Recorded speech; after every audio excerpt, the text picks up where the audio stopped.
Alright guys, welcome back to F1 News. Major development in the Christian Horner saga over these last 24 hours. During the course of the Jeddah weekend, it seemed like Horner had successfully ridden out the storm, consolidated his power at Red Bull, and those that opposed him might be finding their way out of the team in the very near future. Changes, though, have been made apparently behind the scenes over these last 24 hours. The tyre owners now, it seems, believe, for various reasons, some of which are believable, some of which are arguably too crazy to even be true, that we shall dive into, that Horner is not the best man to lead this team forward in the future. Very much enjoyed your thoughts in the comments below. Hit the like button if you enjoy. Subscribe if you're new as always. I greatly appreciate it. Lots to say as well on what happened at the Saudi Arabian Grand Prix. Haas have given their thoughts on Ollie Bearman, a man that they've given a few FP1 runs last season. They're going to give him like 3 or 4 more, I think, this season as well. So I don't think Haas would do that if they weren't planning to bring Bearman into their team anyway. And obviously after his performance this weekend, it makes a lot of sense. I will say for Bearman, last year I would have said, man, do you really want to be joining Haas? Is that the best seat? You know, is that really where rookies should go? But to be honest, Haas actually have been better than expected this season. They're far from the worst team as it stands, based on, well, performance over the last 2 weekends. And with Ayukamatsu in charge, it feels like they might be on a decent trajectory. Given the history with Gunter Steiner and Mick Schumacher, maybe that would raise questions on whether Steiner is the right man to go and, join his team. But with Komatsu in charge, I do think that it makes a fair bit of sense. Now, I think, to be honest, there's some degree of political posturing here from Haas, because despite the fact that they've said, yep, Bearman's fantastic, we knew he was fantastic, and we will consider him, they have said it's far from a guarantee. So probably what they want to say, look, is to Ferrari, because I'm sure Ferrari want to develop Bearman into potentially a future Formula 1 driver for them, maybe when Hamilton retires or whatever, in a few years' time. Haas might say, look, Ferrari, if you can pay us XYZ, then we will definitely make this to be the case, but we're definitely not going to do it for sure, and they wouldn't say that anyway. To be fair, Nico Hülkenberg was linked to a move to Sauber, right, which is going to become Audi. That makes a fair bit of sense, so maybe there's a natural progression there where Hülkenberg moves on to Audi, or Sauber, is it still going to be next year, or kick, stake, whatever it even called, honestly, this year, next season, and then maybe Bearman replaces him, whether they think Magnussen's a guy for the long term as well, lots of questions. Also on the car development as well, so McLaren say, to be fair, they've been alright so far, but they've not been where they were at the latter end of last season, maybe understandably so. McLaren say that this current version of the car, they don't have too much more speed to give it. To be fair though, they've improved so much from last year to this year in terms of, they're like a second and a half, almost 2 seconds a lap faster in qualifying compared to last year's car, but there is more to be done, and they've basically said that they do have major upgrades on the way, but it's going to be quite some time until they arrive. So round 7, round 8, kind of like, I think Miami, Imola, they mentioned as potential targets for those upgrades. Mercedes got to do something as well. We talked about the problems with their car yesterday, but it's honestly worse than I even thought. They were the second slowest team in the slow corners, in the fast corners, sorry. Even worse than Alpine and Williams, which is genuinely impressive to be that bad in the higher speed sections. Now, yes, they made sacrifices in terms of setup to be faster in a straight line, but it did not have the consequences they're expecting. And Toto Wolff said that their data implies they should have more downforce than they do. So what is going on? They had the downforce they expected in Bahrain, right? When they did the testing, there was so much positivity from Mercedes saying, yep, finally we've fixed it. The simulations are true. What we say we're going to get is what we actually get. They turn up to Jeddah, that's not the case at all. They can't find any performance in Sector 1. Whether there's something that they're missing, Toto Wolff is yapping on about this again and says, nope, we're going to come back to Melbourne strong. We're on a mission with this one. 100% sure we're going to unlock that performance gap. But look, this guy's been yapping about this stuff for the last 3 years, and it just hasn't happened. Mercedes have been a disaster in these ground effect regulations, and there is still seemingly a lot more to discover. It could be worse. They could be Alpine, another manufacturer team that is deeply underperforming. But there is a clear gap this season in performance between the 5 best teams and the 5 worst teams. And even RB, I think, is significantly worse than they thought they'd be. They thought they had a pretty nice car this year, but Daniel Ricciardo says, yes, lots of problems they discovered with their car this weekend. Red Bull, however, have no problems on the track or in operations or in strategy or in drivers or basically anything at all related to what happens when the lights go out. Red Bull are superb. Anything outside of that is massive drama and chaos. And developments on this are still changing by the day. So just to give you guys the brief overview if you've been really living under a rock, Dietrich Mateschitz passed away at the end of 2022. At that point, power struggle begins behind the scenes at Red Bull. Different factions, the Thai majority owners, the Austrian side of the business, the kind of Verstappen camp as well, vying for some degree of control within the team. Developments occurred over the last few days that suggested that Christian Horner has been in conversation with the Thai owners to effectively buy out the Red Bull technology side of the business business, so it no longer exists under the main Red Bull energy drink company brand, which probably in the longer term makes a fair bit of sense for the Thai owners that now call the shots now that Mateschitz has passed away. So that is the background on exactly why, when all this stuff happened with the scandal, the allegations, the evidence that's come out, and all of the things that have made Red Bull look terrible over the last few weeks, that seems to be why the Thai owners are sticking by Horner, and he is not going anywhere, at least as it stands. That's still what Red Bull say to the present day, although some sources now believe the Thai owners have changed their mind. Because at the initial part of this, when we heard that it was basically Horner versus Verstappen, or at least Jos Verstappen, Helmut Marko, Max Verstappen in that camp, and also Adrian Newey, like, it seems like a no-brainer on paper. Like, just get rid of Horner and keep your star driver, your star designer, and everything along with that, and keep that intact, and Horner can go, somebody else can come in. But when you look at it from the context of where Red Bull owners want to take the business, then it makes more sense. However, with further developments, this now has been called into question. But the feeling was that during the weekend at Saudi Arabia, Horner was consolidating his power. He felt more and more comfortable and confident in the interviews. Then there were rumours that Helmut Marko was going to get suspended by Red Bull. That hasn't happened after various conversations, and Horner says, wow, I was surprised by the news of that as well. This felt to me like a bit of a, maybe a counter-attack, I don't know, but maybe Horner feels like, probably rightfully so, that Marko was involved in getting him out of the organisation, which has not happened yet, but may do, and whether, Mr. Helmut Marko has scored a 97th minute winner here to kick Horner out of the team after all, we'll discuss in a second. But the feeling was that the power struggle was going to get resolved somehow, and surely it's only a matter of time until it does. The question, of course, will be, will Verstappen remain at Red Bull after all is said and done, and really just how long further is this going to drag on for? Today, though, we have some big updates on this. So Christian Horner actually says straight up that if Verstappen wants to leave, they will allow him to go. There also is a belief that they kind of don't have a choice, because Helmut Marko apparently, if he retires or resigns or whatever, then that activates a clause in Max's contract where he can choose to step away if he so wishes. So I'm not really sure Red Bull can do anything if Max wants to go, but Horner does say it's like anything in life, you can't force somebody to be somewhere just because of a piece of paper. If somebody didn't want to be at the team, then we're not going to force somebody against their will to be here. That applies to anyone, but of course also to Max. And he goes on to say, Max has that, he has the commitment, he has the passion. I have no doubt of his commitment and passion going forwards, but Christian Horner has often said, I have no doubt of that we're keeping Pierre Gasly. I have no doubt that we're committed to Alex Albon. But,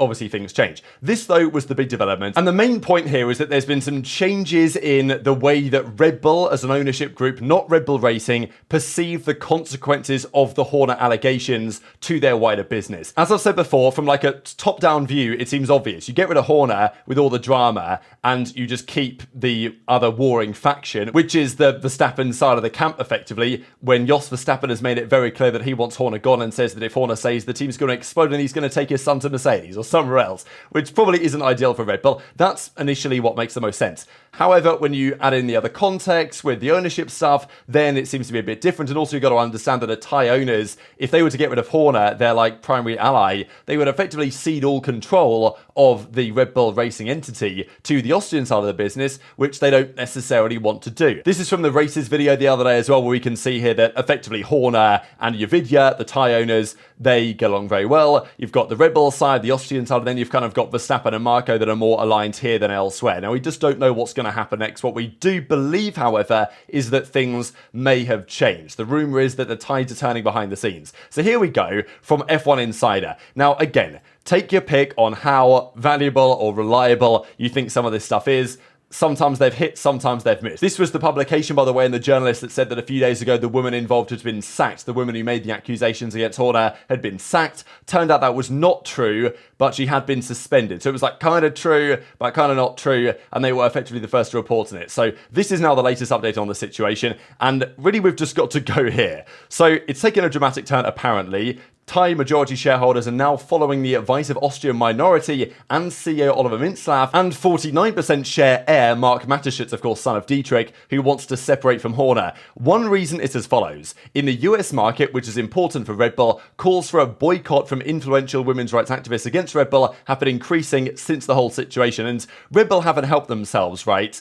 If the report is as correctly done as it apparently has been done, they can probably still keep Horner and just say to their partners, hey, look, we've investigated this situation properly. This is the outcome. And, we believe that Horner is innocent and therefore the grievance has been dismissed and all this type of stuff. The fact that they haven't made anything public on that at all, they haven't really disclosed the investigation that was going on behind the scenes into Horner, they haven't been transparent at all publicly, means that as day by day increases, the importance of this whole situation goes next level and they struggle to deal with the consequences. Maybe the easiest consequence is just to get rid of Horner at this point, but there's obviously more to this than meets the eye initially. So when this first broke about the allegations, it was all about the allegations. The woman involved, the relationship they had, all this type of stuff. Then it became clear that it wasn't really about the allegations, it was more so about the underlying power struggle at Red Bull and how they were using this to their advantage. Now, it's kind of all about the allegations again, and whether that's going to be the key deciding point. This is the other point as well. The Thai Red Bull rulers fear the employee could go public in the next few days and take action against the internal investigation, which may not have been as objective as fans were led to believe, which,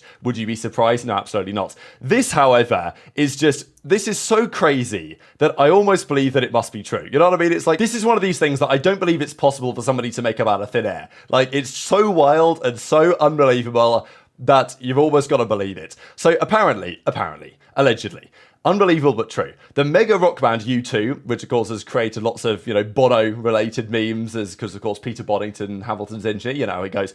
U2 is planning to help the woman with the song. Background: her brother is the son-in-law of U2 cult guitarist The Edge. F1 insiders have information that U2 is considering a song called Don't Be Horny, Be Christian. Now, because this is translated, they basically say it again. But as we see, to contribute to the unspeakable affair that is filling the pages of the yellow press in Britain. Translated, it means this: even the Thais who have so far firmly supported Horner fear the mega influence of U2, who are worlds more important than the pop bitterness of the Spice Girls. Like, can you believe some of the stuff that's happening in Formula 1 right now? This is just truly next level. And if this is true, I mean, look, everyone's been talking about this. They've been talking about the Horner stuff, the developments, but they've been talking about, oh my God, are we going to get the U2 Horner diss track, effectively? And is that the reason why the Thais are now thinking, oh my God, it's already bad enough for Red Bull, right? Like, the way that Red Bull have handled this has been, frankly, shambolic, I think, from effectively start to finish. Their reputation, in some sense, and everything around it has been tarnished, no doubt, as a result. Maybe this would take it just too far for the Thai owners to tolerate, I don't know. Apparently, that's part of it.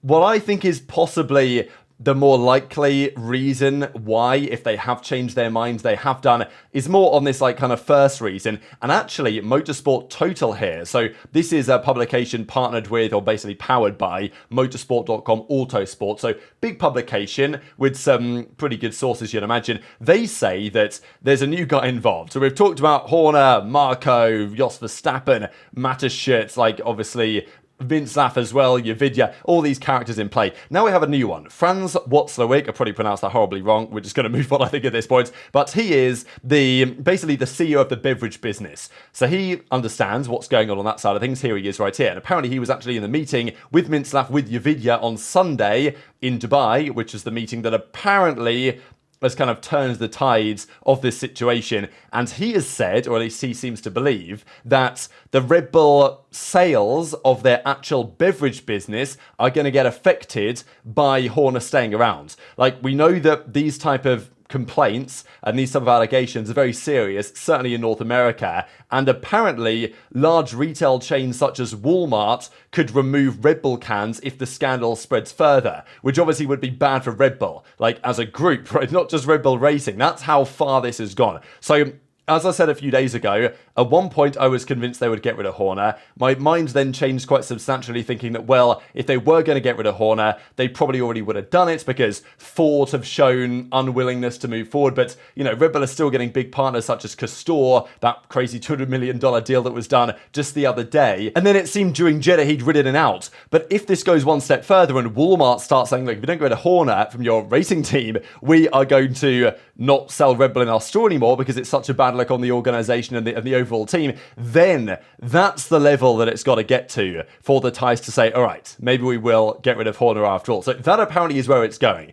Now, I'm not sure this is the end of the story. It's definitely not the end of the story. Thomas Maher here says, actually, from Planet F1, that these reports are rumour-mongering, they're nonsense. More than one publication is suggesting that he's going to be axed before Melbourne, but this is idle gossip and speculation, according to those I've spoken to. And then the article comes out as well saying that, this is just gossip. championship. It's not going to happen. Joe Soward actually says the following. Now, he did the discussion the other day on the whole ownership stuff, and he says that Horner is not going anywhere based on the information that he knows. So this is the point. Like, I think the ties have probably made up their minds, your video family, whatever, on what they want to do with the racing side of Red Bull, taking it out of the main Red Bull team, making it a separate entity, licensing out the naming rights or whatever. It can be owned separately. Horner can have some ownership, whatever, and Horner's the man to lead that project forward over the next 10, 20 years, whatever. And maybe in the long term, it actually makes a lot of sense.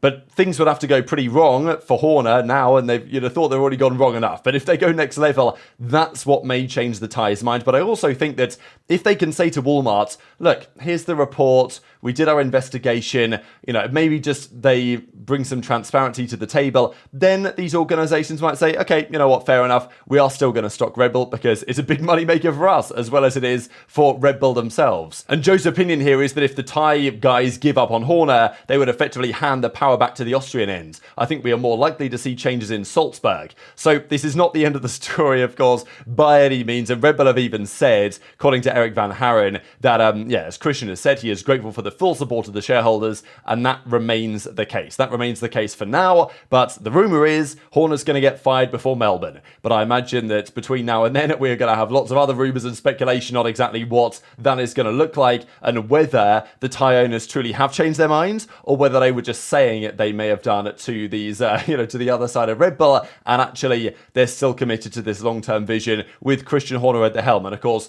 the implications of that for Max Verstappen and elsewhere could be pretty mega. But man, if this YouTube rumour is true, I will be there for that one, absolutely. Just before we close out the video though, we have to discuss Felipe Massa. He's back at it again. He's taken his chance in the very brief lull in Formula 1 drama over the last couple of days. We've got Felipe Massa bringing back to the table the legal proceedings over the 2008 Singapore Grand Prix. If you guys aren't familiar with the story, Crashgate, Singapore 2008, Nelson Piquet Jr., Renault, not really going to go into the whole saga again. But this race result was manipulated. Felipe Massa lost enough points during this Grand Prix to Lewis Hamilton eventually won the title to have won the title if the Singapore Grand Prix results were effectively made null and void. They were not during the season, but there were rumours that Bernie Ecclestone and Max Mosley knew that it was manipulated, and they didn't say, and therefore they should have done, technically, and therefore Massa would have been the champion. Now, of course, there's more to it than that again, because it was Ferrari that messed up Massa's pit stop. The guy was spinning all over the place at Silverstone and other races that year. So, I think generally speaking, people are like, oh, come on, Felipe, like, are we really going to try this again and keep going with it? And also Bernie Ecclestone said, oh, I don't know what you mean. I never said that. I do not recall saying that we were aware of that and therefore we should have cancelled it. So I really think that Massa's case here is on rather flimsy evidence. Of course, it does open the door to Hamilton to maybe say something about 2021 as well. I guess we'll see on that one, because I think Toto Wolff said that if Massa gets anywhere with this, then of course it will open Mercedes to think, well, what about 2021? Could anything be done? But anyway, Massa says the following: the FIA decided not to do anything on the first time. I always said that I would fight to the end. We will seek the correction of this historical injustice in the court. The matter is now with the lawyers, and they are fully authorized to do whatever is necessary for justice in the sport to be done. So yeah, I don't really think he's going to get anywhere with this. But interesting, right? He's officially suing the FIA, Formula 1, and Bernie Ecclestone for the results of the 2008 World Championship. And look, I guess there's going to be updates on this. This would be a bigger story of the day, but I mean, there's just so much chaos happening right now that we can't do like 20-minute segments on everything. But I think that's pretty much going to do it for the time being. So very much enjoyed your thoughts on all this stuff in the comment section below. Hit the like button if you enjoyed. Subscribe if you're new. Take care of yourselves. Thanks for all the support over the last few days, honestly. I really do appreciate it. It's been a crazy couple of months for the channel, and hopefully that can continue as long as the drama keeps going, baby. So yeah, thanks for watching, and I'll see you next time.